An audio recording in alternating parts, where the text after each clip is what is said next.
Prepare for immersion. Headset on.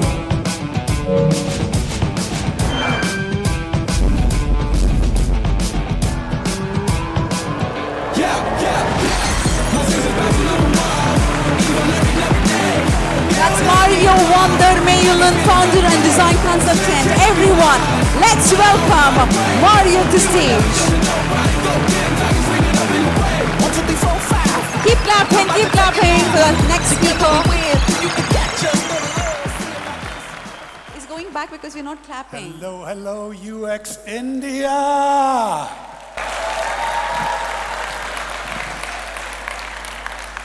Oh, it's good to be back. It's been a minute. COVID and all that. But thank you for being here with me today. I am deeply appreciative of your attention.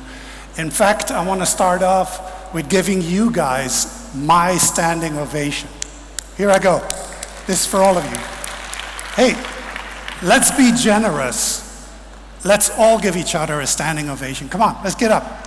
Stand up, give each other a standing ovation. Your peers, your friends, your mentors. Yes. All right. This talk is going to be about design, and more specifically, about leading it. So why am I talking about that? Well, you know me as the graphic designosaurus. I started design BC, before computers, before digital, before tech, before AI. I've been living and breathing design for nearly 3 decades, and most of it as a design leader. So I've seen it all. I've seen the shifts in the industries, its methodologies, the tools that we use. I've seen the transformative effects of design. I've seen the erosive effects of design. I've worked for very large companies, very small ones. I worked at agencies, consultancies, and multinationals. I worked with people that are kind.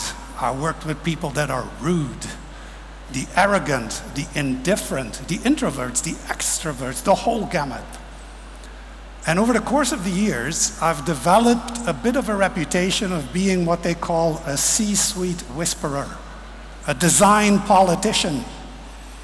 Now that, at times, has been a very rough ride.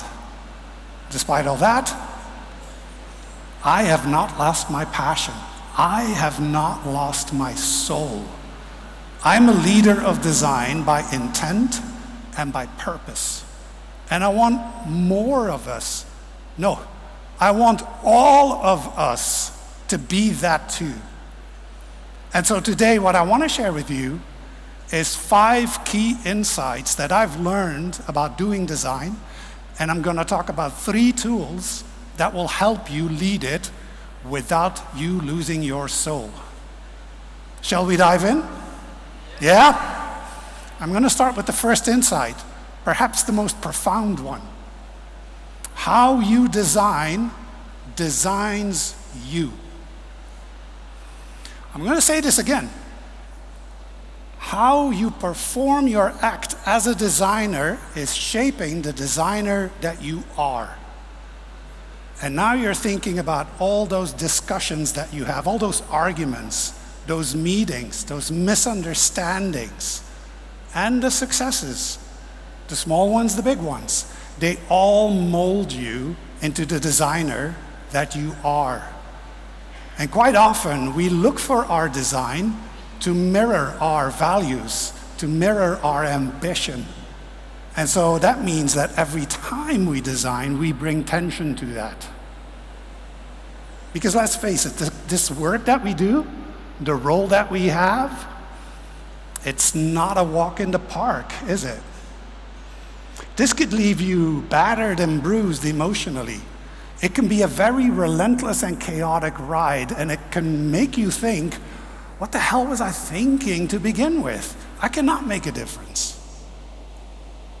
Show of hands, who here among us has had to dig deep and find their passion and their courage all over again because the road in design is too difficult. Who among us here has had to do that? Right. It's a shared pain. So today, I'm going to dive a bit deeper in that. I'm going to help you design with and for others. With and for others. Let me introduce them to you. So here they are. The people you design with and the people you design for. And how in your head you label them. How you think about these people. These are all the folks you collaborate with. And then there's you. And you are likely getting labeled something similar by those you work with and for. I often have the question, what do I mean with BMWs? That's pretty much all of us at a given time. BMWs are the ones that bitch, moan, and whine. But here they are. Here they are. This is the behavior and the attitude that shapes design.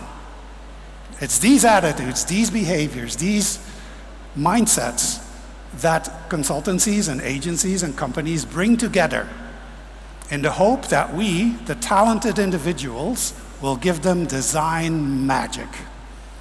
And all too often, that sum is not becoming greater than the parts. And as a design leader, we can change this. In fact, consider it a key role of yours to bring parts together and create a synergy, make the sum greater than the parts. And I'm aware that we have senior designers and leaders and directors in the room, so you've been doing that. And I think my second insight about doing design is going to ring true for you. Because whenever we lead it, we basically manage conflict, misunderstandings, arguments, confusion. It's the second insight about doing design. Now, we naturally try to avoid conflict. We don't want it, and yet it's unavoidable. We never intend to create it. However, creating it is what makes interactions and processes successful, especially when you collaborate, which most of us are asked to do. A lot of the times what we do is we cooperate. We all do the same thing that we've agreed on doing. That is not collaboration. True collaboration will happen when you have a whole bunch of people together that have different versions of the truth, and no one in that group has an authority to decide on behalf of anyone else. Then you need to collaborate. And if you lead design in that scenario, oh boy, that's challenging, right? So to do that and not lose your soul, I'm going to ask that you will start practicing 3 main tools. They form the formula of how to ace your design leadership and not lose your soul. So here they are. Affirmations, conversations, expectations. This is my formula. I've used this for 3 decades and survived. So I'm going to talk to you about each of them, but I can't help myself. I'm going to go totally designer on you, and I'm going to do it in reverse order. I'm going to start with expectations. Setting expectations. Now that's a bit of a cornerstone when you lead a team. Am I right? You outline tasks, you define a timeline, you set goals, you set priorities. This is obviously important. I have no argument there. But these are not the only expectations that you as a design leader should be focused on. Because remember those people you design with and for, the ones you willingly work with, and the ones that irritate you? This is who you lead. And now you need to address their expectations. Why would that matter? Why would those kind of expectations matter? It matters because of this insight. You will never design faster than the trust that is shared within your team and within the company that you work at. You will only design at the speed of trust. Raise your hands if that made sense to you. Thank you. And so if you're leading design, this is a twofold challenge. At first, you must build the trust that people invest in you as a leader. But you also have to build the trust that people will invest in your team, the people that you lead. And that's where that paradox can unfold, because most of us, out of pure natural behavior, we lead out of mistrust. We lead out of mistrust because we know that those we lead are less capable than us. You heard that in the talk before this one. Sometimes you come across tasks that if you ask someone else to do it, by the time it gets done, you could have done a better job. So that's the people you lead. There's mistrust. Despite the saying, trust is not something that you earn. Trust is something that you give. You have to give trust in order to get it. And if you cannot transfer that trust to your team, you are not setting yourself or them up for success. So that goes a bit deeper than spending time together or doing social activities together, the bonding. It goes deeper than that. It builds social affinity, yes, but it doesn't build working affinity. And we tend to overlook that. So how do you build working affinity? Consider this model. There's an exercise that you could do here.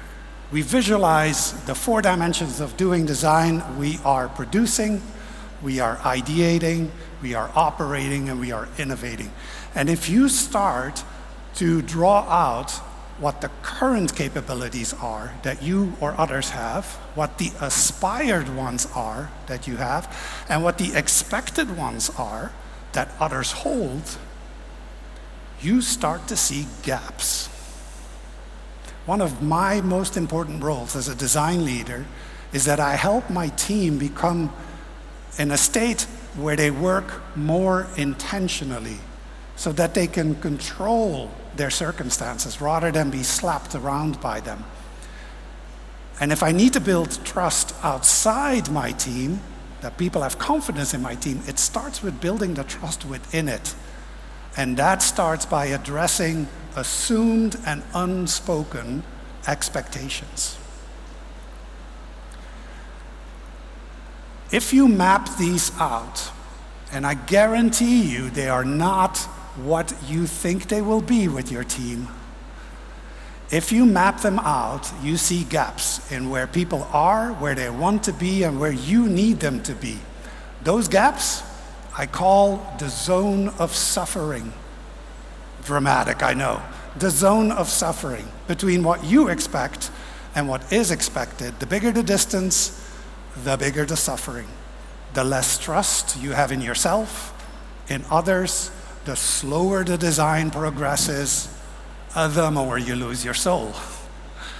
Design breakdowns, if you think of it, they happen most frequent when we are out of alignment on where it is that we are trusted and where it is that we need to either back off or step up. And that means expectations have boundaries, and those boundaries will be different between individuals, different between teams, different over the course of a design project. And you need to manage that. You need to care for that. It makes expectations contextual and situational. If you don't tend to them, you allow breakdowns to happen. You allow gaps. The bigger the gaps, the bigger the suffering. That could be a bit of work.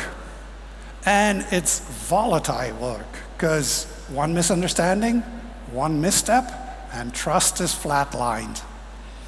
So luckily, my second tool will help you with that, conversations. Conversations is where ideas are born. Conversations is where problems are solved, decisions are made, relationships are built. And that's important because of this insight. You will only design by the conversations that you can or cannot have about it. Raise your hand if you agree. Think about the design processes that you now do, right? A great deal of human speech, much more than we tend to be aware of, is based in an assumed context. Because when we say what's on our mind and it makes sense for us, well, then it should make sense for everyone else, right? Big assumption.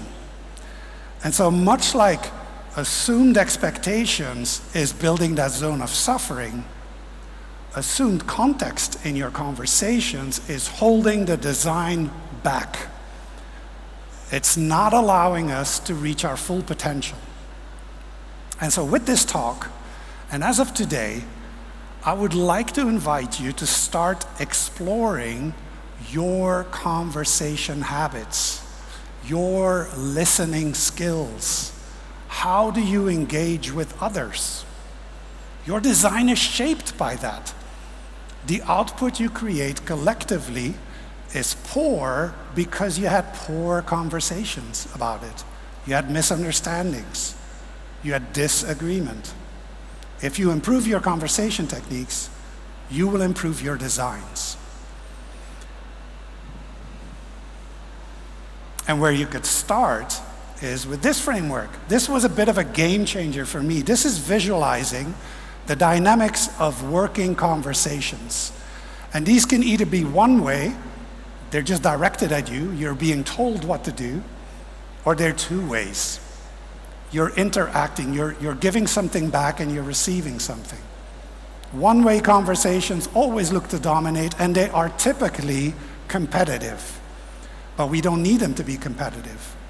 We need them to be constructive. It's in constructive two-way dialogues that you create design that is bigger than the sum of the parts.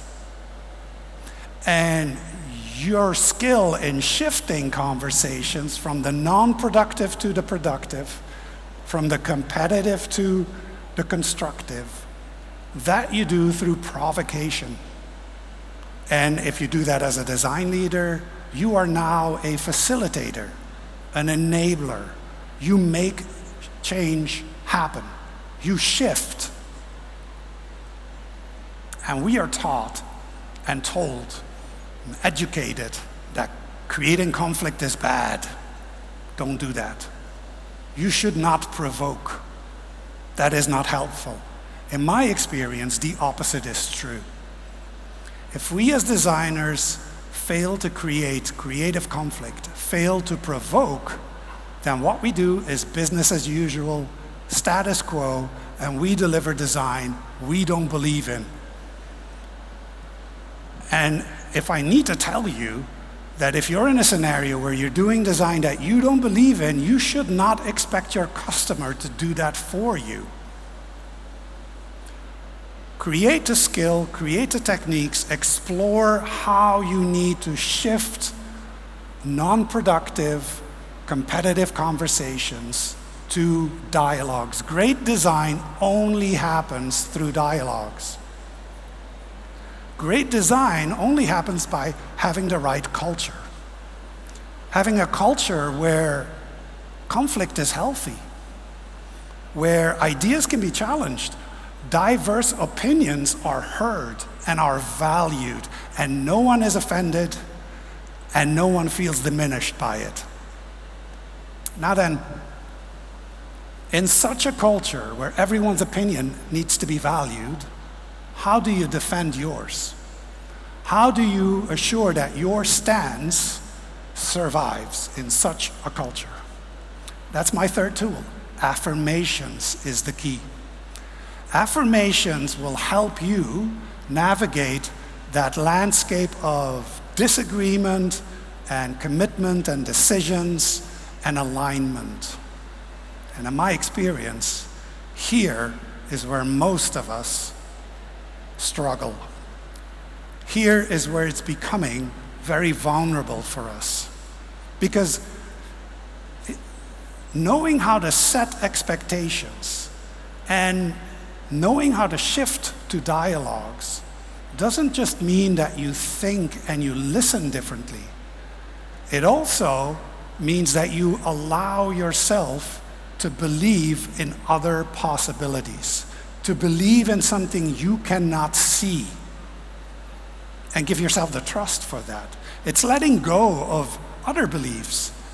It's letting go that what you see and what you know about your expertise is the truth. It's letting go of the belief that your recommended view or your craft is what defines you as a leader, because it's not. Leadership in design is not defined by what you can show or what you exhibit. Design leadership is what you enable. If you can foster commitment, if you can make change happen, you're at the pinnacle of design leadership. Now, what that then means is that you need to be able to function at your best when there is no agreement, and you need to make decisions that have no consensus. And that's where we often get our souls crushed, because we get different reactions. We get disagreement about what it is that we want to decide or what we want to recommend. And then we fall back and we tell each other, they didn't get it. They don't understand design. You know, they're poor listeners. I explained it the right way. What we fail to do is take the courageous step and tell ourselves they just don't agree. They have a valid point. They just don't agree. So want to know the good news about that? Want to know the good news about that? The good news is you don't need to agree. Agreement is not needed. Commitment is. When you work towards a common shared commitment, affirmations is what helps you get there. Affirmations will create that environment where different perspectives, where adversity, where disagreement is seen as a path to something better, something stronger, no longer a roadblock. But as I said, now it's getting personal, because you're dealing with different power types. We each have our own innate power stance, just as we have power stances that we are afraid of or don't want to interact with. We have aversion to some of these. I'm using a common framework that was developed by psychologists John French and Bertram Raven. And so they list out 6 different types of power. Really quickly, legitimate power is no one doubts who's in charge. You know, the owner of a company. They own all the decisions. Done. No doubt. That's where the power is. How do you relate to that? What's your relationship to someone like that? On the other end is someone with referent power. Sheer charisma, sheer visionary influence that can shift power to them. Very different power type. If you consider reward, well, that's straightforward. They have something you want. Your salary, your promotion, applause and praise. And that's what they can use to influence decisions or recommendations that you will give them. Knowledge types do the same. They withhold or they share and use their power stance that way. Coercive, those are the black and white people. Coercive is rule-based, strong boundaries, it's this or out. And then typically, most of us sit in that bottom one, right? We're experts. We know something you don't, and therefore I have power. And so all these power types, is what you will deal with on a daily, if not hourly basis, even within your own team. And you have to learn how to navigate and influence and get to decisions, get to commitment, but you don't have to agree. It's the ultimate power move by a design leader. The ability to commit to that which you do not agree with. And I call that leading with a both and. Leading with a both and is an approach where you affirm your stance, but you recognize the stance and the validity of someone else. It's you saying, we don't need to agree on everything, but we do need to commit to move forward, and how are we going to do that? That's a provocation and an affirmation all in one go. It's you saying, I firmly believe in my direction. I believe in the work that I've done, but you have a valid point. Can you say more about this? That's an affirmation and a provocation in one. And if you work like this, you are building a culture where people are heard and respected, even if their ideas aren't always adopted. And don't worry about losing your soul because you allow another point of view to win. You don't have to subscribe to someone else's worldview in order to design effective solutions for them. But if you know their worldview, you can set your own expectations, you can shift your own conversations with them, and be in control. You're not going to be blindsided by them anymore. You're going to affirm your power. So that's it. That's the formula. That's how I lead design and not lose my soul. I spend some time understanding the expectations that are true and the expectations that are false, and I try to close gaps. I practice in how I shift conversations from something monologue and declaiming and very aggressive to a dialogue. And I practice myself to be equally invested in proving myself right as I am in letting others prove me wrong. And I do that through affirmations. And then I can endorse decisions, even the ones I disagree with, and move forward. This is what actual collaboration and human-centric design is about.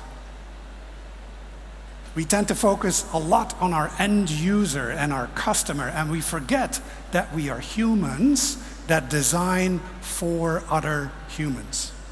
So this path, these three tools, will help you navigate that. This is not linear, this is not sequential, it's very cyclical, it's a journey, it's a practice, and I understand that you say, well, this is not what I have been told or how I do it. And this feels a bit counterintuitive. I know. Proving your expertise and approaching design leadership out of your craft feels safer. Feels stronger. And that's because winning feels better than learning. Learning, we feel we are behind the curve. Winning, we are the curve. It shouldn't be like that. This is natural, again, especially in large companies, because the higher we rise, the more we fight to look right. And why is that? It's because the higher you climb the ladder, the less people give you honest feedback. It's as simple as that. You're under pressure to always be right. And so what happens is you get into a soldier mindset and you do something what psychologists call error blindness. You double down on your thinking, even if it's the wrong thinking. You double down on your decision, even if it's a bad one. Drop the soldier mindset. Drop it. Become scouts. Scouts just want to understand what's out there. Just want to bring that understanding back to where decisions are made, and they do not attach their self-worth on what they discover. So this is my call to action for you. Be or become a human that designs with and for other humans. Leading design is a hard job, but not leading it is disastrous. Now you may think, I'm not in the right circumstances. This is not for me, this is too early. Do not let your environment define you. You define the environment. That's how change is done. That's how you build culture. Design is culture before it can become a product or a service. And as a leader, creating these environments where we stop competing with each other, where we have dialogues with managed expectations and the right affirmations, it'll make our collective effort bigger than the sum of the parts. So, let's create a future where design leadership is about making that as a positive difference, where we are agents of change, where we lead with our heart, with our mind, and with a soul that inspires more of us to do this journey alongside. This has been design leadership without losing your soul. This is actually a prelude to a full-day workshop. If you're Singapore-based, there's one coming up. If you're interested in having your designers at your company trained and versed in these tools, come talk to me.